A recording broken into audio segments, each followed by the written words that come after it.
നമസ്കാരം. ആദ്യം പറയാനുള്ളത്, ഈ ഒരു വീഡിയോ നിങ്ങൾക്ക് വളരെ യൂസ്ഫുള്ളായിരിക്കും. കാരണം ഇങ്ങനൊരു വീഡിയോ ഇതിനു മുമ്പ് വേറെ ആരെങ്കിലും ചെയ്തിട്ടുണ്ടാവുമെന്ന് എനിക്ക് തോന്നുന്നില്ല, എൻ്റെ ശ്രദ്ധയിൽപ്പെട്ടിട്ടില്ല. അപ്പോൾ നിങ്ങൾ ചെയ്യേണ്ട ഒരൊറ്റ കാര്യം, ഇതിനുള്ള മാക്സിമം സപ്പോർട്ടാണ്. ജസ്റ്റ് നിങ്ങളൊന്ന് ഷെയർ ചെയ്യുക. കൂടുതലായിട്ടൊന്നും ചെയ്യേണ്ട, നിങ്ങളുടെ ക്ലാസ് ഗ്രൂപ്പുകൾ, കോളേജ് ഗ്രൂപ്പുകളിലൊന്ന് ജസ്റ്റ് ഷെയർ ചെയ്താൽ മതി. എല്ലാവർക്കും ഒരു ഉപകാരം ആയിക്കോട്ടെ.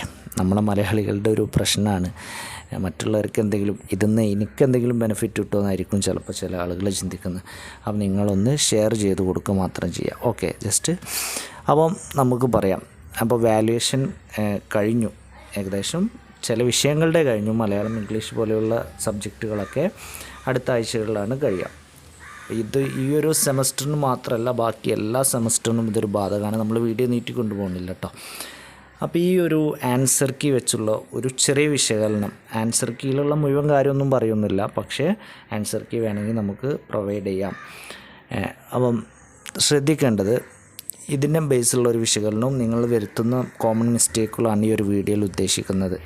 അപ്പോൾ അതായത് ഈ ഒരു ക്വസ്റ്റ്യൻ പേപ്പർ നമുക്ക് ബികോം BBAയുടെ ബിസിനസ് മാനേജ്മെൻറ്റ്, ബികോമിൻ്റെ ബിസിനസ് മാനേജ്മെൻറ്റ് എന്ന പേപ്പറായിരുന്നു ഞങ്ങൾക്ക് വാല്യൂ ചെയ്യാൻ കിട്ടിയിട്ടുള്ളത്. അപ്പോൾ അതിൽ നമ്മൾ ആൻസർ എഴുതുമ്പോൾ നമുക്കറിയാം, ആദ്യത്തെ സെക്ഷൻ 2 മാർക്കിനാണ്, പിന്നത്തെ 5, പിന്നത്തെ 10, ആ ഒരു രീതിയിലാണല്ലോ ഇപ്പോഴത്തെ പാറ്റേൺ എന്ന് പറഞ്ഞ്.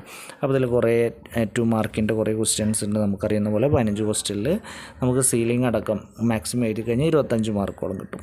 ഇപ്പോൾ ഇതിൽ ഒന്നാമത്തെ രണ്ടാമത്തെയും മാത്രം നമ്മൾ 2ൻ്റെ കേസിൽ ഒന്ന് ജസ്റ്റ് പറയാം, 2 മാർക്കിൻ്റെ കേസിൽ. അപ്പോൾ ആദ്യത്തെ ചോദ്യം കണ്ടോ, what do you mean by management as multi disciplinary.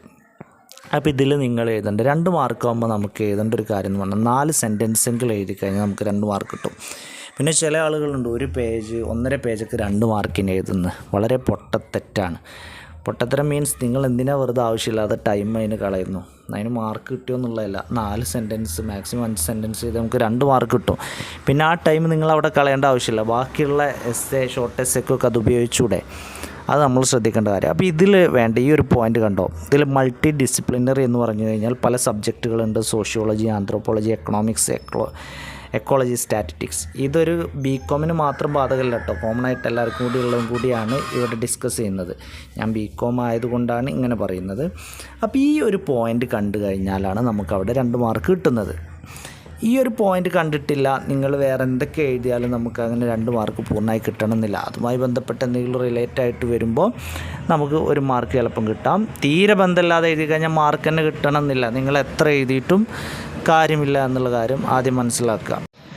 പിന്നെ മറ്റൊരു ചോദ്യമാണ് unity of command. What is unity of command? അപ്പോൾ ശ്രദ്ധിക്കേണ്ടത്, 2 മാർക്ക് ആകുമ്പോൾ 4 5 സെൻറ്റൻസ് എഴുതുമ്പം ഈ ഒരു പോയിൻ്റ് അതിലുണ്ടാവുക, ബാക്കി അതുമായി റിലേറ്റ് ചെയ്ത് എഴുതി കഴിഞ്ഞാൽ 2 മാർക്ക്. എന്താണ് നമുക്കറിയുന്ന പോലെ receive orders from 1 superior only, ആ ഒരു രീതിയിലാണ് നമ്മൾ എഴുതേണ്ടത്. ക്ലിയർ ആയല്ലോ? ഇപ്പോൾ ഈ 2 മാർക്കിനെ കുറിച്ച് നിങ്ങൾക്ക് ധാരണ കിട്ടിയ, അപ്പോൾ ഇത്രയും ഷോർട്ടായിരിക്കും നിങ്ങൾക്കുള്ള ആൻസർ കീ എന്ന് പറഞ്ഞ്. ഈ ഒരു ആശയം വരുന്ന പോയിൻ്റ് അതിലുണ്ടെങ്കിൽ മാത്രമേ നമുക്ക് 2 മാർക്ക് കിട്ടുള്ളൂ. എന്നിട്ട് 4 സെൻറ്റൻസുകൾ വേണം. ആ ഒരു രീതിയിലാണ് 2 മാർക്കിൻ്റെ കേസ് വരുന്നത്. ഇനി അടുത്ത് നമുക്ക് 5 മാർക്കിൻ്റെ കേസ് എടുക്കുകയാണെങ്കിൽ നല്ലൊരു ക്വസ്റ്റ്യൻ എടുക്കാം.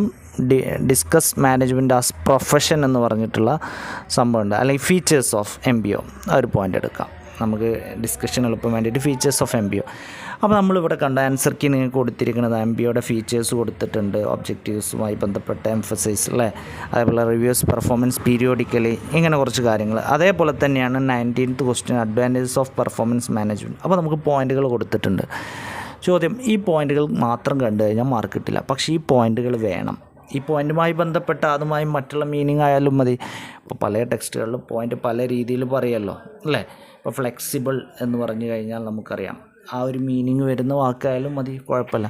പക്ഷേ ഈ പോയിൻ്റ് വേണം, അതിൻ്റെ ചെറിയ രീതിയിലുള്ള എക്സ്പ്ലനേഷനും വേണം. അതിനേക്കാൾ ഉപരി അതിനൊരു ഇൻട്രോഡക്ഷൻ നിർബന്ധമായിട്ടും വേണം.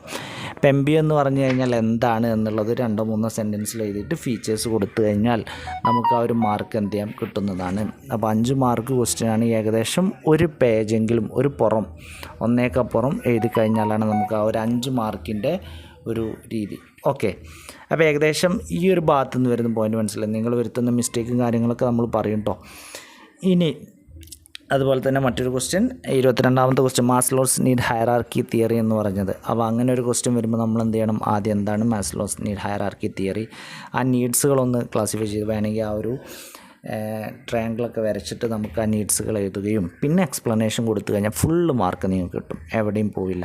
ഇനി നമുക്ക് എസ്സേ ടൈപ്പ് വരികയാണെങ്കിൽ നമുക്ക് ഒന്നാമത്തെ ഒരു ചോദ്യം ചോദിച്ചിരിക്കുന്ന discuss MC Gregor's theory Y and theory എക്സിനെ കുറിച്ച് ചോദിക്കുമ്പോൾ നമ്മൾ എഴുതേണ്ടത് ചിലപ്പോൾ ഡിഫറൻസ് ആയിട്ട് ചോദിക്കാം. ഡിഫറൻസ് ചോദിക്കുമ്പോൾ പ്രത്യേകം ശ്രദ്ധിക്കേണ്ടത് എസ്സേ ക്വസ്റ്റ്യനൊക്കെ ആണെന്നുണ്ടെങ്കിൽ മാക്സിമം ഡിഫറൻസുകൾ നമ്മൾ എഴുതണം. അതിന് മുമ്പ് നല്ലൊരു ഇൻട്രോഡക്ഷൻ കൊടുത്തിരിക്കണം. ലാസ്റ്റ് ചെറിയ 1-2 സെൻറ്റൻസ് ഇൻ കൺക്ലൂഷൻ. അതിൻ്റെ ഇടയിലാണ് നമുക്ക് ഈ ഡിഫറൻസ് എഴുതേണ്ടത്. അല്ലാത്ത ഏത് രീതിയിലായാലും ഡിഫറൻസ് അല്ല അപ്പോൾ ദാ explains basics of business ethics ഇങ്ങനത്തെ ചോദ്യങ്ങളൊക്കെയാണ്, അല്ലെങ്കിൽ ഫീച്ചേഴ്സുമായി ബന്ധപ്പെട്ടത് മറ്റെന്തും ആയിക്കോട്ടെ. പോയിൻ്റ് വൈസ് എഴുതാനുള്ള ക്വസ്റ്റ്യൻ ആണെങ്കിൽ ആദ്യം അതെന്താണെന്ന് എഴുതുക, ലാസ്റ്റ് കൺക്ലൂഷൻ വേണം. അതിൻ്റെ ഇടയിൽ ഈ പറഞ്ഞ പോലെ പോയിൻ്റുകൾ എക്സ്പ്ലനേഷൻ വേണം. ഒരു 2.5-3 സൈഡ് എഴുതുകയാണെങ്കിൽ നമുക്ക് മാക്സിമം 10 മാർക്ക് കിട്ടും. അപ്പോൾ ഒരു സൈഡിന് 4 മാർക്ക് എന്നുള്ള രീതിയിൽ നമ്മൾ കണക്കാക്കിയിട്ടാണ് മാക്സിമം മാർക്ക് എഴുതി കൂട്ടേണ്ടത്. തിയറി ആകുമ്പോൾ നമുക്ക് എത്രത്തോളം എഴുതാം. അപ്പോൾ നമ്മൾ കരുതും നമ്മൾ ടെക്സ്റ്റിൽ പഠിച്ചു വെച്ചാൽ അല്ലെങ്കിൽ കുറച്ച് ഭാഗമേ പഠിച്ചിട്ടുള്ളൂ. അപ്പോൾ പഠിക്കുമ്പോൾ തന്നെ നമ്മൾ എന്ത് ചെയ്യണം, ആ രീതിയിൽ വേണം പഠിക്കാം. 2 മാർക്ക് 4 മാർക്ക് 5 മാർക്ക് കിട്ടുന്ന എസ്സേ ടൈപ്പ് എഴുതാൻ നമ്മളെ കൊണ്ട് കഴിയുമോ, അല്ലെങ്കിൽ അങ്ങോട്ട് ആക്കണം. ആ രീതിയിൽ ചിത്രം വരച്ചിട്ടോ ഡയഗ്രം വരച്ചിട്ടൊക്കെ നമുക്ക് എന്ത് ചെയ്യാം, ആ രീതിയിൽ പെർഫോം ചെയ്ത് കഴിഞ്ഞാൽ നല്ല മാർക്ക് കിട്ടും. വീണ്ടും നീണ്ടു പോകുന്നുണ്ടോ അല്ലേ? അപ്പം പിന്നെ പലരും വരുത്തുന്ന ചില മിസ്റ്റേക്കുകളാണ് നമുക്ക് പറയാനുള്ളത്. ഒന്ന്, പല വിദ്യാർത്ഥികളുണ്ട്. ഇപ്പോൾ ഉദാഹരണം പറയാം, 20th ക്വസ്റ്റ്യൻ ഇപ്പോൾ ഒരു പുറത്ത് എഴുതി, അടുത്തത് 21 എഴുതി, ഇനി 20ൻ്റെ ബാക്കി എഴുതാൻ വിട്ടിട്ടുണ്ടാവും. അത് 21 കഴിഞ്ഞിട്ട് ബാക്കി പിന്നെ എന്നൊക്കെ പറഞ്ഞിട്ട് എഴുതിയിട്ടുണ്ടാവും. അതൊക്കെ ശരിക്ക് പൊട്ടത്തെറ്റാണെന്ന് തന്നെ നമുക്ക് പറയാം. പിന്നെ ചിലവർ അത് പരിഗണിക്കാതിരുന്ന് കരുതി ആ പരിഗണിക്കാതിരുന്നവർക്കും ഒരു പ്രശ്നം വരാൻ പോകുന്നില്ല. നിങ്ങൾ റീവാല്യൂവിന് കൊടുത്തിട്ടൊന്നും കാര്യമില്ല. അപ്പം എഴുതുമ്പം ഒരു ആൻസർ ഫുള്ളായിട്ട് എഴുതിയിട്ട് അടുത്ത ആൻസർ എഴുതാൻ പറ്റുള്ളൂ. പിന്നെ റിപ്പീറ്റേഷൻ എഴുതിയിട്ട് കാര്യമില്ല. അപ്പോൾ 20 2 വട്ടം എഴുതിക്കൊണ്ട് കാര്യമില്ല. നമുക്ക് ആദ്യം തരുന്ന, നിങ്ങൾ ഇനി ആൻസർ ഷീറ്റ് ശ്രദ്ധിച്ചു കഴിഞ്ഞാൽ നിങ്ങൾക്കറിയാം, ആദ്യം തരുന്നതിൽ നിങ്ങളുടെ മാർക്ക് ഇടും. അപ്പം ആ ഒന്നാമത്തെ എഴുതിയതിന് നമ്മൾ മാർക്ക് ഇട്ട് കഴിഞ്ഞാൽ പിന്നെ നോക്കുന്നവന് പിന്നെ ആ മാർക്ക് ഇടുക, അല്ല ഒന്നിച്ച് കൂട്ടിയിട്ടല്ലല്ലോ ഇടുക. ക്ലിയർ ആയല്ലോ? എഴുതി ഒരു വട്ടം മാർക്ക് ഇട്ടാൽ പിന്നെ ഒന്നിന് പോയിട്ട് ഇടാമല്ലോ, കാരണം ഓൾറെഡി അവിടെ ഇട്ടിട്ടുണ്ടല്ലോ. പിന്നെ വരുത്തുന്ന ഇതാണ് നമ്മൾ 4 എസ്സൊക്കെ 4 വേണമെങ്കിൽ എഴുതാം, 4 ഉണ്ടെങ്കിൽ 4 എഴുതാം. നല്ല മാർക്ക് നോക്കിയിട്ട് 2 എടുക്കാറുള്ളത്. ഈ ഒരു പ്രത്യേക കാര്യങ്ങൾ നിങ്ങൾ ശ്രദ്ധിക്കണം. പിന്നെ മറ്റു വാക്കുകളൊന്നും ഉപയോഗിക്കാതിരിക്കുക. മീൻസ് ആദ്യം തന്നെ ചില ആളുകളുടെ ദൈവത്തിൻ്റെ നാമത്തിൽ ഞാൻ തുടങ്ങുന്നു, അതിൻ്റെ ആവശ്യമൊന്നുമില്ല. നമ്മൾ ഇനി തുടങ്ങിയിട്ട് കാര്യമൊന്നുമില്ല, അങ്ങനെ എഴുതണം എന്നില്ല. നമ്മളുടെ മനസ്സിലുണ്ടായാൽ മതി, അതിൽ എഴുതേണ്ട ആവശ്യമില്ല. ലാസ്റ്റും പല കാര്യങ്ങളുണ്ട് പറയുകയാണെങ്കിൽ, കുറേ കോമഡി ട്രോള് അല്ലെങ്കിൽ വീഡിയോസ് ഇറക്കാനുള്ളത് തന്നെ ഉണ്ട്. ഞാൻ കളിയാക്കിയല്ല കേട്ടോ, നമ്മളുടെ ഒരു ഇത് പറയാണ്. ഈ രീതിയാണ് നമ്മൾ ശ്രദ്ധിക്കേണ്ടത്. പിന്നെ ഒരുപാട് കാര്യങ്ങൾ നമ്മൾ എക്സാം എങ്ങനെ എഴുതാമെന്നുള്ളതൊരു വീഡിയോ ചെയ്തിട്ടുണ്ടായിരുന്നു. ഫുൾ മാർക്ക് എന്നുള്ള ഫോൾഡറിൽ തപ്പിക്കഴിഞ്ഞാൽ കിട്ടും. പിന്നെ ഞാൻ പറഞ്ഞു, പ്രത്യേകം ശ്രദ്ധിക്കേണ്ടത്, ഇത് മാക്സിമം നിങ്ങൾ ഷെയർ ചെയ്യുക. നമ്മൾ ഒരു ഗ്രൂപ്പ് തുടങ്ങണോ വേണ്ടേ എന്നതിനെക്കുറിച്ചൊരു ആലോചനയുണ്ട്. മീൻസ് നിങ്ങളുടെ പ്രശ്നങ്ങൾ പങ്കുവെക്കാം. ഒരു വാട്സപ്പ് ഗ്രൂപ്പോ ടെലിഗ്രാം ഗ്രൂപ്പോ നിങ്ങളൊന്ന് ജസ്റ്റ് കമൻറ്റ് ചെയ്യുക. എന്നിട്ട് നമ്മളുടെ എന്ന് വെച്ചാൽ കേരളത്തിൽ മൊത്തം വിദ്യാർത്ഥികൾ മാക്സിമം എത്രത്തോളം ഏതൊക്കെ യൂണിവേഴ്സിറ്റി ഉണ്ട് ആ യൂണിവേഴ്സിറ്റി മൊത്തം വിദ്യാർത്ഥികൾ ഉണ്ടായിക്കോട്ടെ, നമ്മൾ എക്സാമുമായി ബന്ധപ്പെട്ട പ്രശ്നങ്ങൾ അല്ലെങ്കിൽ മറ്റ് പല കാര്യങ്ങൾ നമുക്ക് ടെൻഷൻ നേരിടുന്ന ഡിഗ്രിയും PGയുമായി ബന്ധപ്പെട്ട കാര്യങ്ങൾക്ക് ഒരു ഗ്രൂപ്പ് തുടങ്ങണം എന്നുള്ളൊരു കോമൺ ആയിട്ട് ഉള്ള ആഗ്രഹമുണ്ട്. അപ്പോൾ നിങ്ങളുടെ കമൻറ്റിനനുസരിച്ച് എന്ത് ചെയ്യുക, നമുക്ക് അടുത്ത വീഡിയോയിൽ ആ ഗ്രൂപ്പിനെ കുറിച്ച് പറയുകയും ലിങ്ക് വിടുകയും നല്ലൊരു കൂട്ടായ്മ, പ്രശ്നം വന്നു കഴിഞ്ഞാൽ എല്ലാവരും ഒരുമിച്ച് നിൽക്കുന്ന രീതിയിൽ നമുക്ക് എന്ത് ചെയ്യാം, പ്ലാൻ ചെയ്യാം.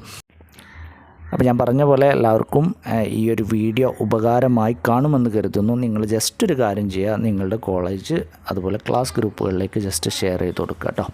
മറ്റു വിശേഷങ്ങളായിട്ട് നമുക്ക് വീണ്ടും കാണാം. Thank you.